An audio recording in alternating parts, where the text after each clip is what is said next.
Hello, good evening to everyone. Myself, Dr. Akhtar.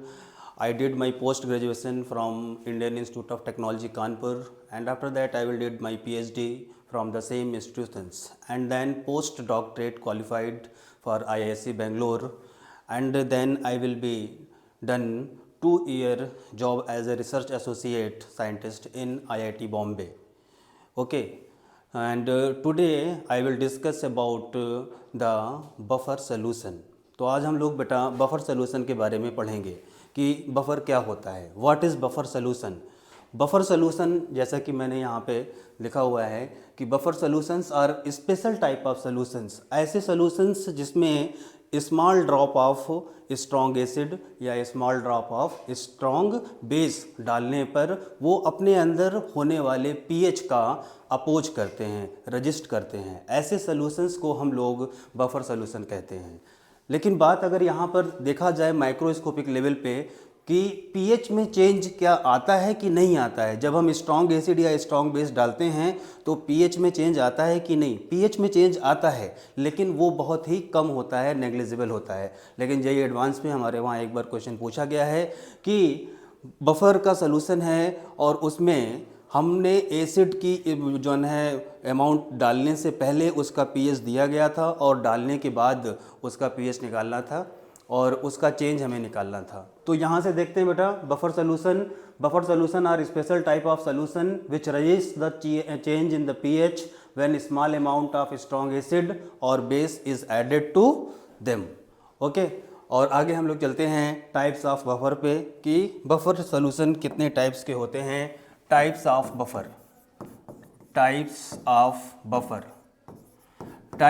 Buffer पे अगर हम बात करें तो हमारे पास दो तरह के बफर होते हैं। एक तो होता है सिंपल बफर और दूसरा होता है बच्चों मिक्स्ड बफर। बोलो यहाँ तक की बात पक्की है एकदम। Mixed buffer, okay.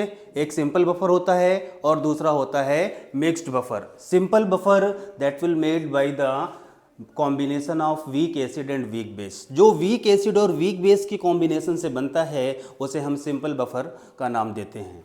यानी this is made by combination of weak acid and weak base. Week acid और वीक बेस का जो साल्ट होता है वो हमारे पास सिंपल बफर का रोल प्ले करता है। तो उसका हमारे पास जो एग्जाम्पल है, बहुत ही अच्छा एग्जाम्पल हमारे पास है, that is CH3COONH4 ammonium acetate that will act as a simple buffer. Okay, और अब हम लोग बात करते हैं मिक्स बफर की। मिक्स बफर किस तरह का होता है? तो मिक्स बफर हमारे वहाँ दो टाइप का होता है। जो मिक्स बफर की बात करते हैं, मिक्स बफर सॉल्यूशन हमारे वहाँ दो तरह के होते हैं, ठीक है। सबसे पहला होता है एसिडिक बफर। मिक्स बफर में acidic buffer and after that we will going to basic buffer. Acidic buffer and basic buffer, okay.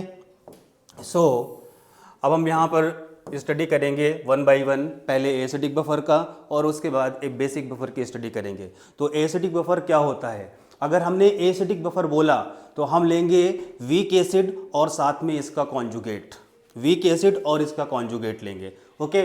तो एसिडिक बफर कैसे बनता है? Acidic buffer is a combination of weak acid and its conjugate. तो weak acid plus its conjugate, weak acid plus its conjugate. ये वाला जो concept है, this concept is always true. यहाँ पर कभी भी बच्चा गलत नहीं होगा। This concept is always true, this concept is always true,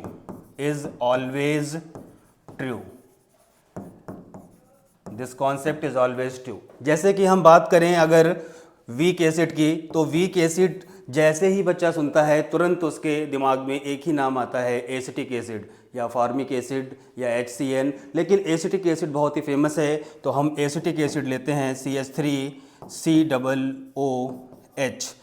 और अगर किसी एसिड से H+ आयन निकाल दिया जाए तो जो रेजिड्यू स्पीसीज बचती है, the residue species is known as its conjugate part. Okay, so यहाँ से अगर H प्लस को रिमूव कर दिया जाए, किसी एसिड से H प्लस निकालने के बाद जो भी पार्ट बच जाता है, दैट बचा हुआ part is known as conjugate base. तो ये वाला जो पार्ट है बच्चों, CH3COO minus and plus H plus, this part is known as conjugate base and this is work as acid. तो अगर आप ये वाला एसिड जो कि नेचर से कैसा है, वीक एसिड ले लें और इस वीक एसिड को कॉन्जुगेट बेस के साथ मिला दें, मीन्स अगर आप क्या करते हैं, अगर आप बच्चों यहाँ पर CH3COOH जो कि यहाँ पर एसिड का काम कर रहा है और इसमें अगर आपने मिला दिया CH3COO माइनस जो कि इसका कॉन्जुगेट है, जो कि यहाँ पर बेस का काम कर रहा है, कॉन्जुगेट बेस है लेकिन इसका नेचर तो बेस ही हुआ ना, तो बेस का काम कर रहा है। तो ये हमारा एक एसिडिक बफर है, this is a acidic buffer, this is a acidic buffer, this is a acidic buffer. लेकिन बुक में एक और डेफिनेशन लिखी हुई है, बुक की डेफिनेशन एक और लिखी हुई है, उसमें लिखा हुआ है कि अगर एसिडिक बफर के बारे में आपसे पूछा जाए तो weak acid plus salt of weak acid and strong base. ठीक है बेटा, weak acid plus salt of weak acid and strong base. तो weak acid plus salt of weak acid and strong base, ये डेफिनेशन ऑलवेज ट्रू नहीं है। This concept is not always true, this concept is not always true, ये concept हमेशा true नहीं है। Okay, जैसे कि मैं आपको दिखाता हूँ, हमारे पास एक वीक एसिड है H2CO3, कार्बोनिक एसिड बोलते हैं, H2O और CO2 के कॉम्बिनेशन से बनता है कार्बोनिक एसिड, ये एक वीक एसिड है। और अगर इसके दोनों H निकाल करके हम यहाँ पे सोडियम लगा दें तो Na2CO3, ये हमारे पास साल्ट हो गया जो कि वीक एसिड और स्ट्रॉन्ग बेस का है। तो according to definition weak acid और salt of weak acid and strong base, इसको क्या होना चाहिए, बफर। लेकिन यहाँ पर ये हमारे पास जो दिया हुआ है, this is a weak acid and this is a salt of weak acid and strong base, this is a salt of weak acid and strong base, but this is not act as buffer, this is not act as buffer, this is not act as buffer.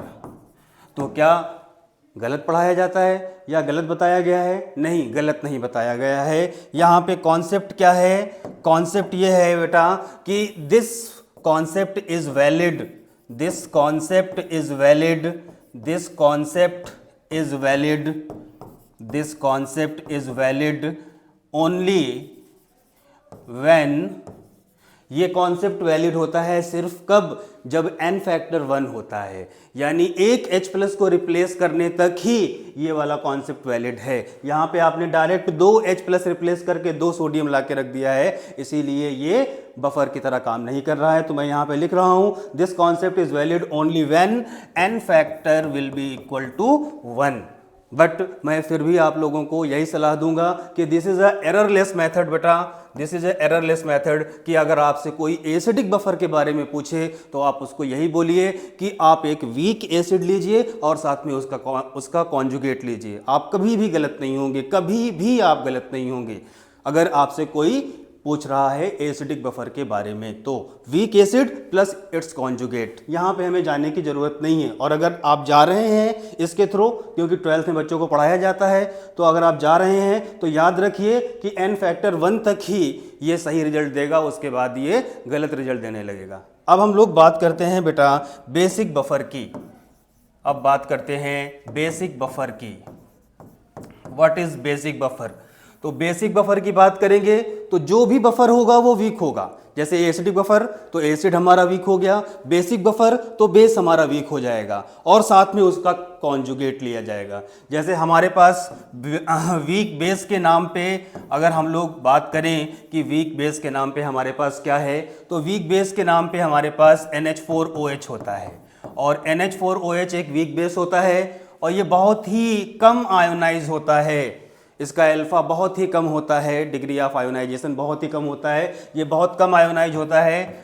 लेकिन उसके बाद भी जब यहाँ से OH minus remove हो जाता है तो NH4 प्लस और OH माइनस, यहाँ पर NH4 प्लस जो मिलता है वो 10 की पावर -5 के अप्रॉक्स मिलता है, बहुत ही कम मिलता है, ठीक है। लेकिन ये हमारा क्या है, ये बेटा वीक बेस है, और ये वीक बेस है तो ये इसका कॉन्जुगेट एसिड है।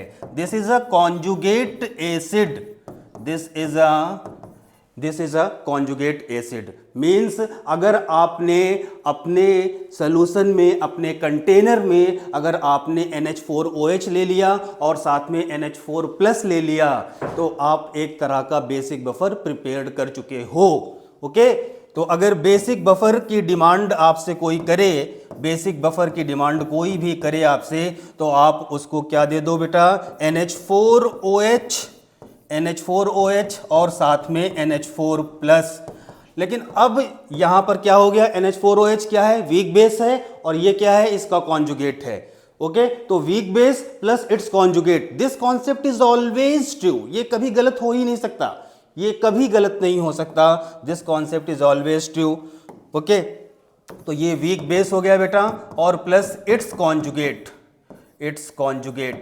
इसका कॉन्जुगेट हो गया ये, ठीक है। This concept is always right, कभी भी गलत नहीं हो सकता है। अब कुछ लोग कहते हैं कि सर हम सॉल्यूशन में NH4 प्लस कहाँ से लाएंगे, क्योंकि कोई भी ऐसी केमिस्ट्री नहीं बना सकता है जिसमें NH4 प्लस स्पेशली कहीं से लाया जाए। तो NH4 प्लस एक्चुअली हम कहाँ से लाएंगे, साल्ट से लेकर के आएंगे, ठीक है। क्योंकि यहाँ NH4OH से मिलने वाला जो हमारे पास NH4 प्लस है वो तो 10 की पावर -5, बहुत ही कम कंसंट्रेशन है उसकी, ठीक है। तो अगर बफर चाहिए तो NH4 प्लस एक अच्छे अमाउंट में चाहिए, तो साथ में हम NH4Cl भी लेंगे, और जितने भी साल्ट होते हैं सारे साल्ट स्ट्रॉन्ग इलेक्ट्रोलाइट होते हैं, उनके लिए अल्फा की वैल्यू 1 होती है और वो 100% आयोनाइज होते हैं। तो अगर हमने 1 मोलर NH4Cl लिया है तो 1 मोलर हमें NH4 प्लस मिलेगा और 1 मोलर Cl माइनस मिलेगा, ओके। तो ये अगर आपसे कोई पूछ रहा है कि NH4 प्लस टाइप की स्पीसीज तो एग्जिस्ट ही नहीं करेगी, तो कहाँ से लेकर के आए आप,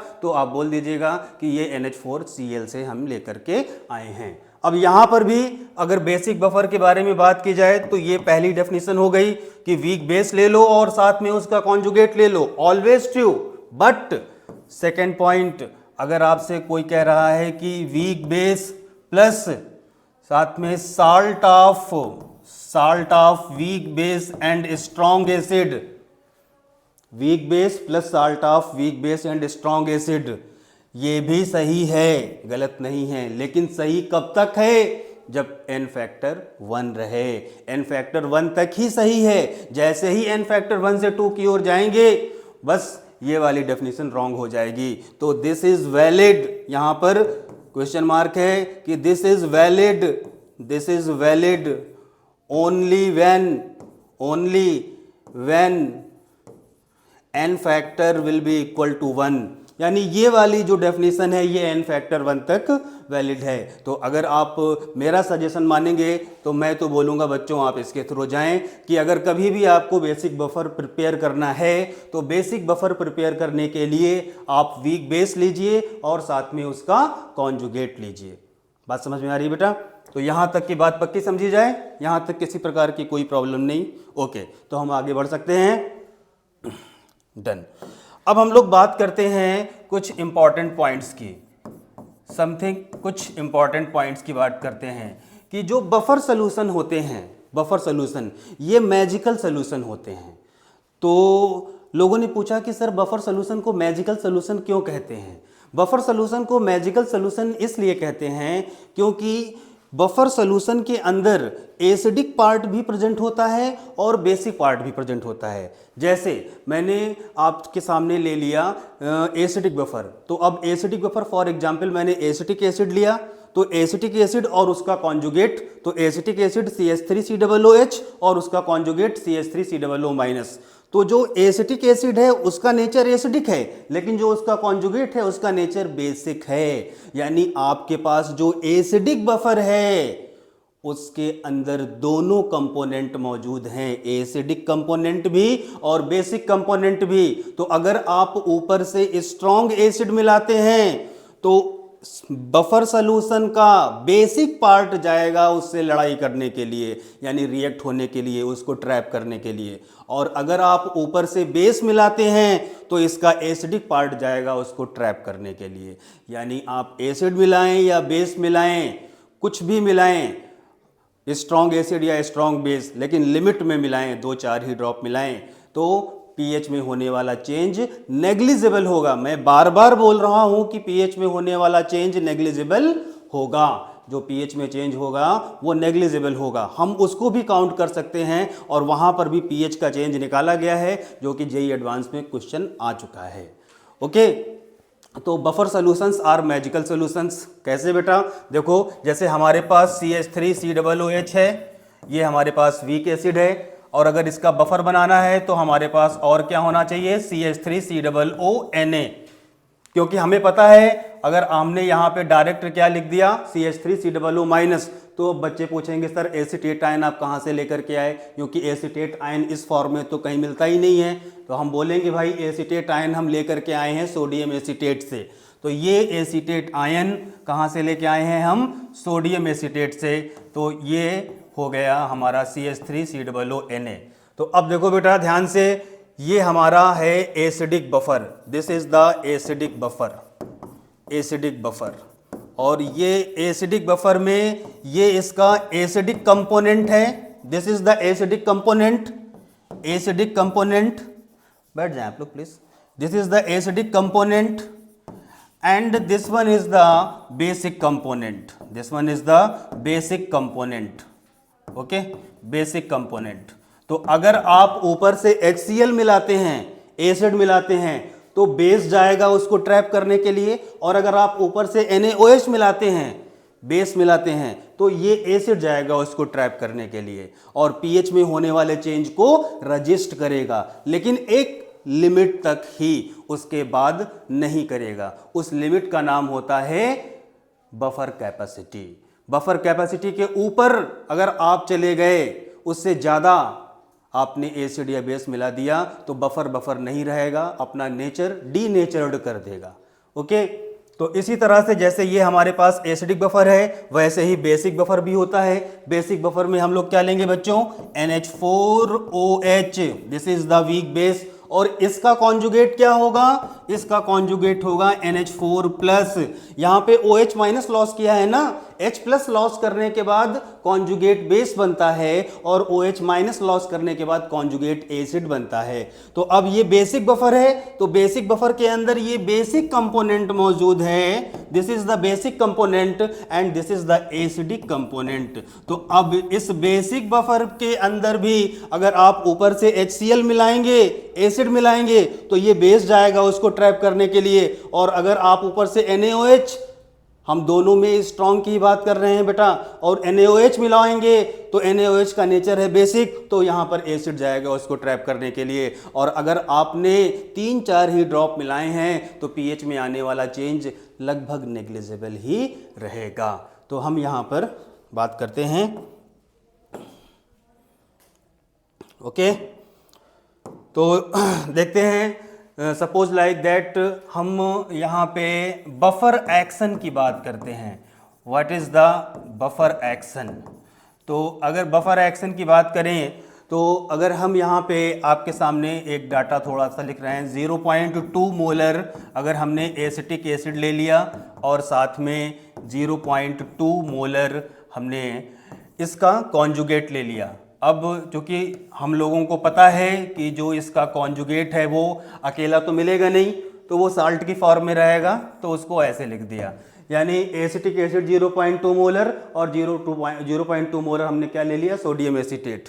यानी हमारे पास दोनों कंपोनेंट हैं, एसिडिक पार्ट भी है और बेसिक पार्ट भी है। अगर हम यहाँ पर एसिड मिलाएंगे तो बफर का बेसिक पार्ट जाएगा उससे लड़ने के लिए, और अगर हम ऊपर से बेस मिलाएंगे तो बफर का एसिडिक पार्ट जाएगा। और एसिडिक पार्ट कौन है? ये। और बेसिक पार्ट कौन है? ये। तो अब यहां पर हम केस नंबर 1 की बात कर रहे हैं बच्चों। Case number 1, case number 1, add 0.1 molar HCl।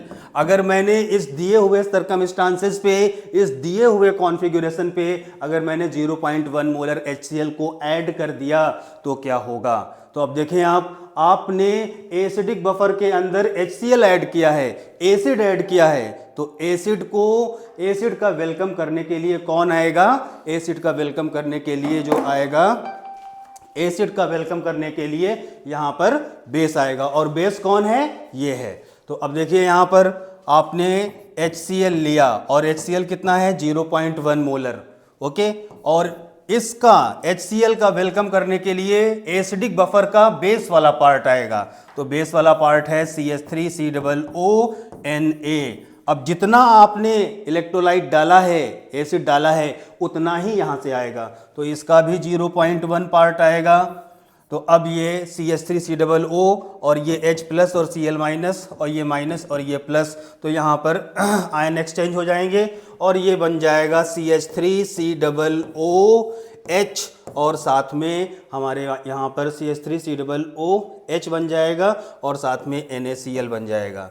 और ये देखिए CH3COOH, इसका 0.1 मोलर है, इसका 0.1, तो ये भी 0.1 हो जाएगा और ये भी 0.1 हो जाएगा। तो अब आप जरा गौर से देखिएगा कि जब आपने एसिडिक बफर के अंदर स्ट्रॉन्ग एसिड के 0.1 मोलर मिलाए, स्ट्रॉन्ग एसिड के 0.1 मोलर मिलाए, तो स्ट्रॉन्ग एसिड के 0.1 मोलर HCl आप मिला रहे हो, और जैसे ही 0.1 मोलर HCl मिलाया, बफर ने अपना बेसिक पार्ट भेज दिया कि जाओ उससे जाकर के निपटो, उसको ट्रैप करो, और तुरंत स्ट्रॉन्ग एसिड 0.1 मोलर कन्वर्ट हो गया 0.1 मोलर वीक एसिड में। This is known as magical solution. आपने भेजा था स्ट्रॉन्ग एसिड, वो कन्वर्ट हो गया वीक एसिड में। अब ये जो वीक एसिड है, this is the acetic acid, इसका अल्फा बहुत कम होगा, लेकिन टूटेगा तो मैंने मान लिया यहां से 10⁻⁵ मोलर हमें क्या मिला? CH3COO माइनस कितना मिला? 10⁻⁵ मोलर मान लिया। और साथ में यहां पर ये तो स्ट्रॉन्ग इलेक्ट्रोलाइट है, क्योंकि हर साल्ट स्ट्रॉन्ग होता है, तो यहां से हमें CH3COO माइनस भी मिलेगा और Na प्लस भी मिलेगा।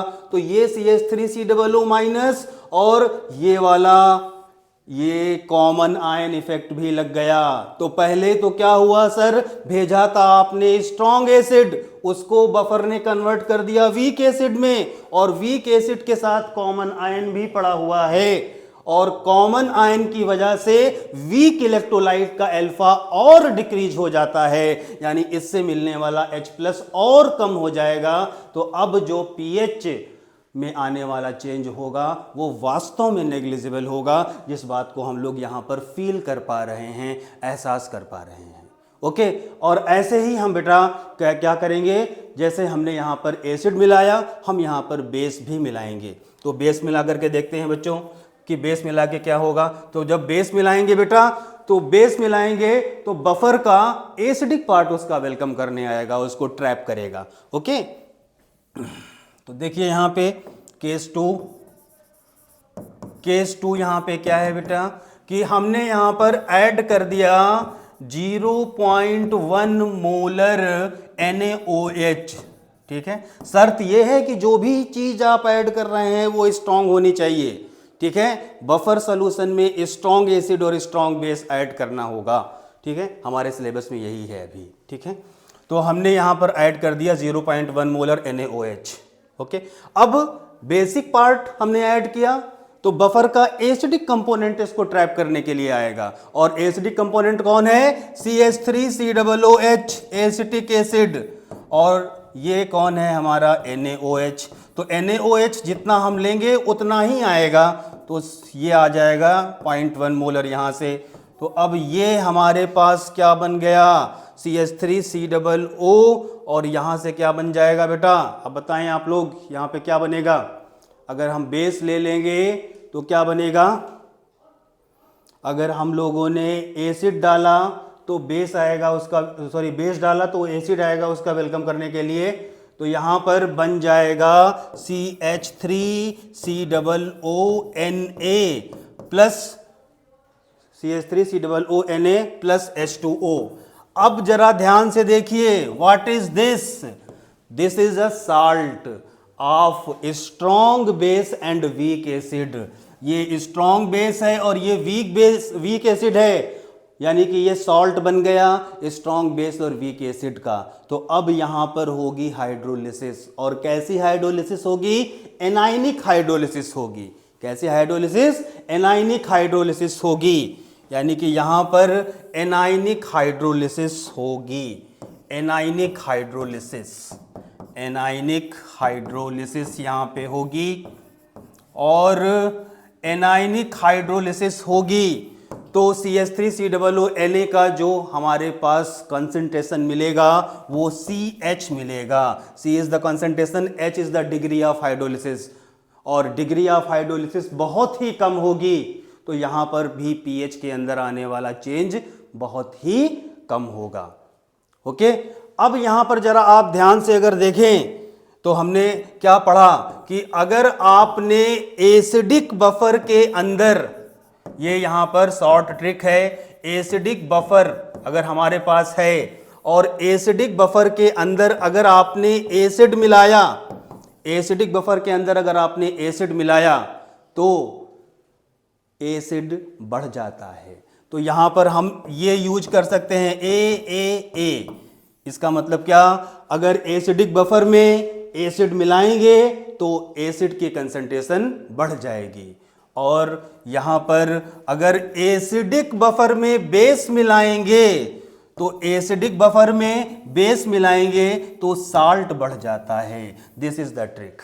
ओके, तो this is the mechanism behind the buffer. Buffer के पीछे की मैकेनिज्म है कि अगर एसिडिक बफर के अंदर एसिड मिलाओगे तो एसिड का कंसंट्रेशन बढ़ जाएगा, लेकिन ध्यान रहे कि आपने मिलाया है स्ट्रॉन्ग एसिड, वो कन्वर्ट हो जाएगा वीक एसिड में, वीक एसिड का कंसंट्रेशन बढ़ जाएगा।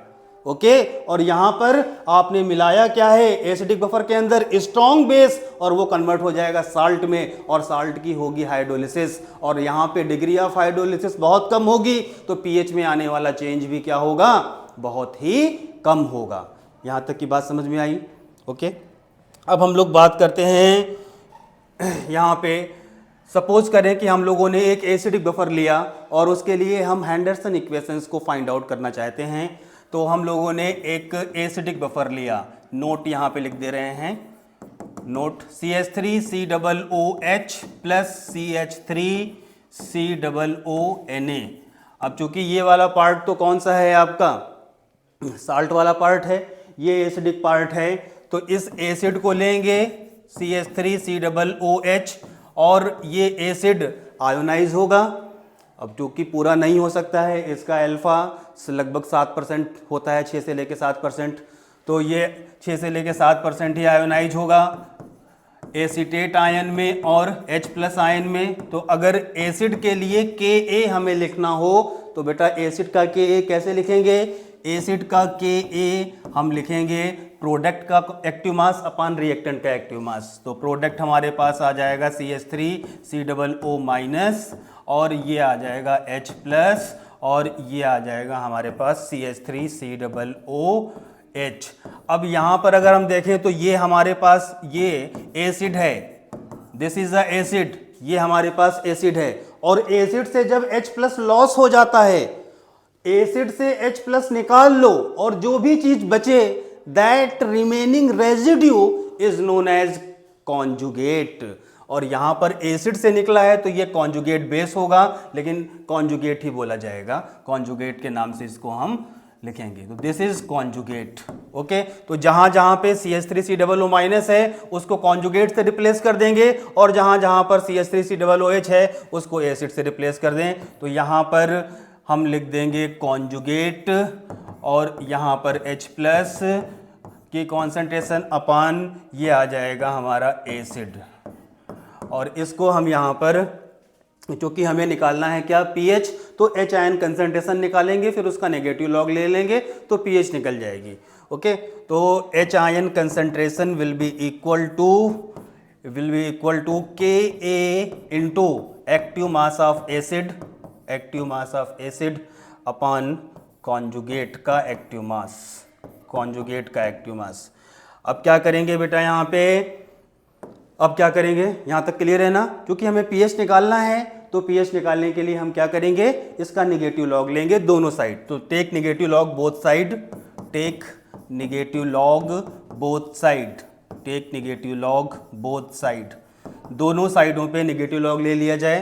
तो यहाँ पे अगर निगेटिव लॉग ले लेंगे तो negative log of H plus, take negative log both side, ठीक है। तो इधर भी निगेटिव लॉग ले लिया और इधर भी निगेटिव लॉग ले लेंगे, तो Ka इंटू ये हो जाएगा एसिड का एक्टिव मास और अपान कॉन्जुगेट का एक्टिव मास।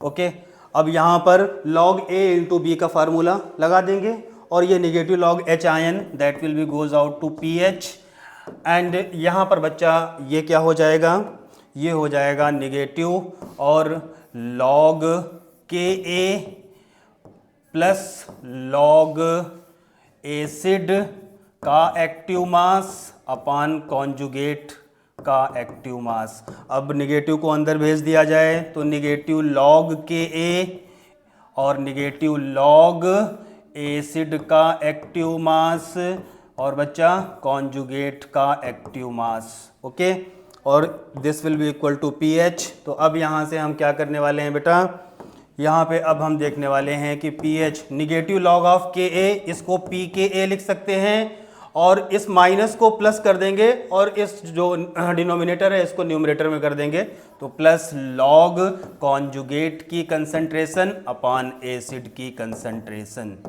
ठीक है। तो this is the formula of pH and this is popularly known as Henderson equation, Henderson equation. Okay, तो अगर कभी किसी बफर सोल्यूशन का pH आपको फाइंड करना हो तो बफर सोल्यूशन का pH फाइंड करने के लिए हम pH कैसे निकालते हैं, pH equal to pKa plus log conjugate upon acid. Okay, अब हम लोग बात करते हैं जो है बफर एक्शन की, कि बफर एक्शन किस तरह से काम करता है। ओके, बफर एक्शन पे हम लोग बात करने जा रहे हैं कि बफर एक्शन किस तरह से काम करता है। तो जैसे हम यहाँ पे बात करने जा रहे हैं, कॉन्जुगेट लिया हमने, हाँ हम लिखने जा रहे हैं बफर एक्शन, बफर एक्शन। तो बफर एक्शन में यहाँ पे हमने पहले ले लिया कॉन्जुगेट और फिर हमने लिया एसिड, कॉन्जुगेट और एसिड। अभी हम एसिडिक बफर मान के ही सॉल्व कर रहे हैं। तो पहले कॉन्जुगेट की कंसंट्रेशन 1 ले ली, इसको 1 एज्यूम कर लिया, इसको 10 एज्यूम कर लिया और यहाँ पर हम लोग रेशियो निकाल रहे हैं बेटा, रेशियो कॉन्जुगेट अपॉन एसिड का। तो यहाँ पर कॉन्जुगेट कितना है 1 और एसिड कितना है 10, तो ये आ जाएगा 0.1। ओके, और फिर हमने कॉन्जुगेट केस नंबर 1 में हमने कॉन्जुगेट 1 लिया और एसिड 10 लिया, केस नंबर 2 में हमने कॉन्जुगेट को 10 ले लिया और एसिड को 1 कर दिया, रिवर्स कर दिया, ठीक है। तो इस बार कॉन्जुगेट अपान एसिड का जो वैल्यू आएगा ये आ जाएगा 10/1, तो that will be equal to 10। तो अगर आप चाहते हैं कि आपका सोल्यूशन बफर सोल्यूशन है और उसका नेचर चेंज ना हो, तो कॉन्जुगेट और एसिड का रेशियो 0.1 से 10 तक इस रेंज के बीच में ही लाई करना चाहिए। अगर उसका नेचर डीनेचर्ड नहीं करना है, 0.1 से कम वैल्यू आएगी C/A की तो वो बफर नहीं है, और C/A की वैल्यू 10 से ज़्यादा आएगी तो वो बफर नहीं है। तो बफर रेंज अगर हम बात करना चाहें तो 2 वे में बात कर सकते हैं, एक तो कॉन्सेंट्रेशन के रेशियो के रिस्पेक्ट में, कॉन्जुगेट और एसिड के रिस्पेक्ट में, और दूसरा pH के रिस्पेक्ट में। तो हम वहाँ पर भी अभी बात करेंगे, पहले हम C/A के रिस्पेक्ट में बात कर रहे हैं। तो यहाँ पर बफर रेंज की अगर हम बात करें तो बफर रेंज यहाँ पे लाई करता है 0.1 to 10। 0.1 से कम परमिसिबल नहीं है और 10 से ज़्यादा भी टॉलरेबल नहीं है। 10 से ज़्यादा होगा तो बफर नहीं और 0.1 से कम होगा तो बफर नहीं। बफर कब माना जाएगा, एग्जैक्ट 0.1 या उससे ज़्यादा, एग्जैक्ट 0.10 या उससे कम, यानी कि ये इसकी डोमेन है। तो अब हम लोग बात करते हैं कि वो कौन सा पीएच होगा जो परमिसिबल है बफर के लिए। जिस तरह से हमने कॉन्जुगेट और एसिड का रेशियो देखा, अब हम लोग पीएच देखने जा रहे हैं। तो यहाँ पे पीएच जो अभी हम लोगों ने हैंडरसन इक्वेशन निकाली, तो हैंडरसन इक्वेशन की हेल्प से हम यहाँ पे देख रहे हैं कि pH is equals to pKa plus log, और यहाँ पर क्या आ जाएगा, लॉग कॉन्जुगेट अपॉन कॉन्जुगेट का active mass upon acid. Okay, तो एक बार कॉन्जुगेट को हम कितना ले रहे हैं 1 और एसिड को ले रहे हैं 10। तो यहाँ पर C की वैल्यू 1 है और A की वैल्यू को हम यहाँ पर 10 ले रहे हैं। तो यहाँ से pH आ जाएगा pKa प्लस लॉग कॉन्जुगेट 1 है और ये 10 है, तो ये 1/10 को अगर 10 लिखेंगे तो यहाँ पे निगेटिव आ जाएगा। तो pH equal to pKa negative log 10, और सभी बच्चे जानते हैं कि log 10 की बेस 10 पर वैल्यू 1 होती है। तो यहाँ से pH कितना आ गया बेटा, pKa -1, pKa -1। और जब हम कॉन्जुगेट को 10 लेंगे और एसिड को 1 लेंगे तो ये log 10 आएगा, और जब ये log 10 आएगा तो ये pKa +1 हो जाएगा। तो मैं लेके दिखा देता हूँ आपको, ठीक है। तो जब हम कॉन्जुगेट की कंसंट्रेशन को 10 लेंगे और एसिड की कंसंट्रेशन को 1 लेंगे तो उस समय जो pH आएगा, तो हैंडरसन इक्वेशन बच्चा याद होनी चाहिए आपको। तो pH equal to pKa plus log conjugate का कॉन्सेंट्रेशन अपान एसिड का। ओके, तो यहाँ से pH बराबर हो जाएगा pKa प्लस लॉग, और कॉन्जुगेट यहाँ पे कितना है 10 है, और एसिड कितना है 1 है, 10/1 10, और log 10 की वैल्यू 1। तो यहाँ से pH आ गया बच्चा pKa +1। ओके, तो अगर हम pH रेंज की बात करेंगे तो एक बार pKa -1 आया है और एक बार pKa +1 आया है। तो अगर आपसे कोई पूछे कि गिवन बफर को बफर बनाए रखना है, उसके लिए मैक्सिमम टॉलरेबिलिटी कितनी होगी, pH के अंदर मैक्सिमम कितना वेरिएशन आप डाल सकते हैं, pH में मैक्सिमम कितना वेरिएशन आप डाल सकते हैं, तो हम यही लिखेंगे नोट यहाँ पर, maximum variability in the pH for making a buffer solution, उसका नेचर सेफ रहे। तो pH will be equal to pKa ±1।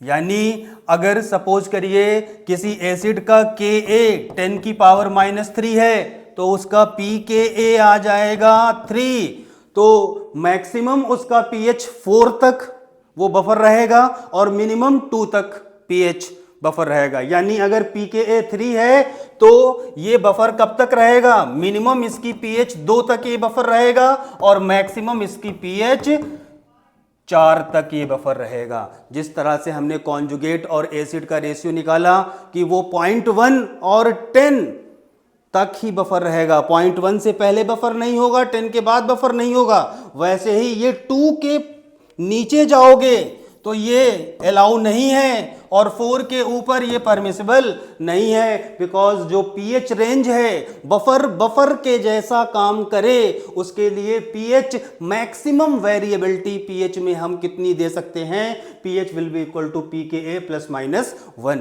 Okay, अब एक बहुत ही मैजिकल टाइप का एक एक्सपेरिमेंट है जो बफर में होता है, वो हम करके दिखाते हैं आपको। ओके, तो सपोज लाइक दैट मैंने 0.5 मोलर एसिटिक एसिड लिया और 0.5 मोलर उसका कॉन्जुगेट लिया। ओके बेटा, तो एक एग्जांपल है, हम ले रहे हैं 0.5 मोलर हमने एसिटिक एसिड लिया, 0.5 मोलर एसिटिक एसिड, और 0.5 मोलर हमने ले लिया CH3COO-। अब चूंकि आप यही बोलोगे कि सर ये कहाँ से लेकर के आओगे, तो CH3COO- हम कहाँ से लेकर के आएंगे, CH3COO से, क्योंकि वो साल्ट है और साल्ट एक स्ट्रॉन्ग इलेक्ट्रोलाइट होता है, और स्ट्रॉन्ग इलेक्ट्रोलाइट जो है वो पूरा का पूरा आयोनाइज होगा। तो हम यहाँ पे क्या लिखेंगे बच्चा, हम यहाँ पे लिखेंगे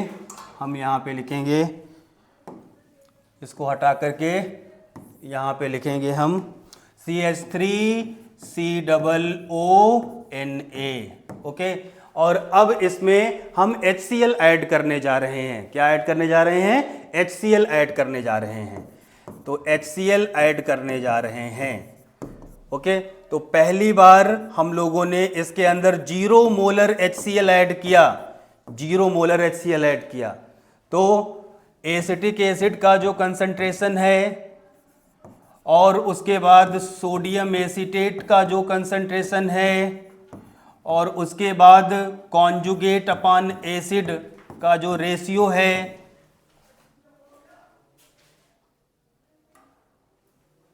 कॉन्जुगेट अपॉन एसिड का जो रेशियो है वो देखेंगे। तो जब 0 मोलर HCl है तो हमारे पास CH3COOH कितना है? 0.5 मोलर। तो ये 0.5 ही रहेगा और ये कितना रहेगा? 0.5 रहेगा। और फिर ये 5/5 कितना हो जाएगा? ये 1 आ जाएगा। ठीक है, जो कि 0.1 से बड़ा है, यानी कि ये बफर सोल्यूशन है। यानी कि ये कॉन्सेंट्रेशन रेंज दी होंगी और आपसे पूछेगा कि बफर है कि नहीं, तो बफर है। अब आपने क्या किया? एक्सपेरिमेंट नंबर 1 में 0 मोलर मिलाया, फिर एक्सपेरिमेंट नंबर 2 में आपने 0.1 मोलर HCl मिला दिया। और आपको पता है कि दिया गया बफर एसिडिक बफर है, दिया गया बफर एसिडिक बफर है, और एसिडिक बफर में एसिड मिलाने पर एसिड की कंसंट्रेशन बढ़ जाती है। और यह भी पता है आपको कि एसिडिक बफर में स्ट्रॉन्ग एसिड मिलाते हैं तो वो वीक एसिड में कन्वर्ट हो जाता है। यानी यहां पर एसिड की कंसंट्रेशन बढ़ेगी। तो 0.1 मोलर HCl मिलाया आपने, तो अब यहां पर एसिड 0.1 इसमें ऐड हो जाएगा तो 0.6, और जितना यहां से ऐड हुआ उतना वहां से माइनस हो जाएगा तो 0.4। ओके, तो अब यहां पर कॉन्जुगेट आ जाएगा 4/6। अभी भी ये बफर है। ओके, और फिर आपने तीसरा 0.2 मोलर HCl मिलाया तो 0.2 मोलर HCl कन्वर्ट हो जाएगा 0.2 मोलर CH3COOH में, और 0.5 मोलर CH3COOH पहले से है तो दोनों कंपाइल होकर के 0.7 मोलर CH3COOH बना देंगे। और 0.7 मोलर तो ये कितना बचा? 0.3, तो 3/7। ये भी 0.1 और 10 के रेंज में आ रहा है तो बफर है। तो ये भी बफर है, ये भी बफर है, ये भी बफर है। अब देखें आप जरा बेटा ध्यान से देखें। अब आपने क्या किया? तीसरे नहीं, चौथे केस में अब आपने 0.3 मोलर HCl मिला दिया तो 0.3 मोलर HCl कन्वर्ट हो जाएगा किसमें? 0.3 मोलर एसिटिक एसिड में। और 0.5 मोलर एसिटिक एसिड पहले से है तो 0.3 मोलर एसिटिक एसिड नया बना, और 0.5 पहले से है तो 0.8 मोलर एसिटिक एसिड। तो अब ये कितना हो गया? 0.2 मोलर हो गया। तो ये आ जाएगा हमारा 2/8। अभी भी ये बफर रेंज में आ रहा है। और फिर आपने क्या ऐड किया? 0.4 मोलर HCl। तो 0.4 मोलर HCl कन्वर्ट हो जाएगा 0.4 मोलर एसिटिक एसिड में, और 0.5 मोलर एसिटिक एसिड आपने एक्सपेरिमेंट में ले रखा है तो यहाँ 0.9 मोलर हो जाएगा और ये 0.1 मोलर हो जाएगा। तो यहाँ पर 1/9। अब ये जो आएगा 0.1 समथिंग आएगा, 0.1 से थोड़ा सा बड़ा आएगा, यानी ये भी परमिसिबल है। अब दिक्कत होने वाली है, अब दिक्कत होगी। देखिए अब दिक्कत होगी, क्या दिक्कत?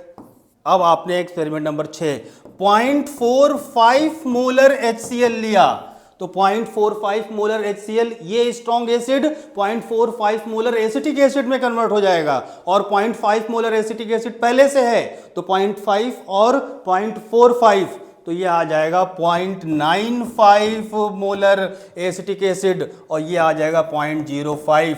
तो ये 0.05/0.95, लेकिन ये वाला अब बफर रेंज में नहीं आ रहा है।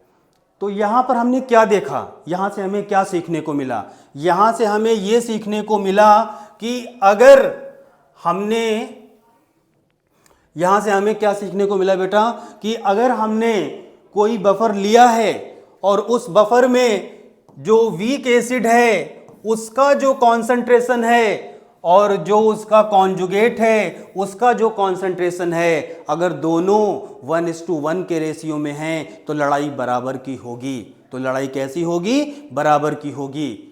ठीक है, अगर वीक एसिड और उसका कॉन्जुगेट 1:1 के रेशियो में है तो लड़ाई बराबर की होगी। देखिए बहुत देर तक ये अपने नेचर को, बफर अपने नेचर को मेंटेन करता रहा, लास्ट में आकर के यहां पे हार गया। इसी में अगर मैं थोड़ा सा वेरिएशन कर दूं, 0.5 मोलर की जगह 0.2 मोलर एसिटिक एसिड कर दूं और ये 0.5 मोलर रहने दूं और इसमें NaOH डालूं HCl की जगह, तो ये लड़ाई जो इतनी देर तक चली, ये लड़ाई 2 स्टेप में खत्म हो जाएगी।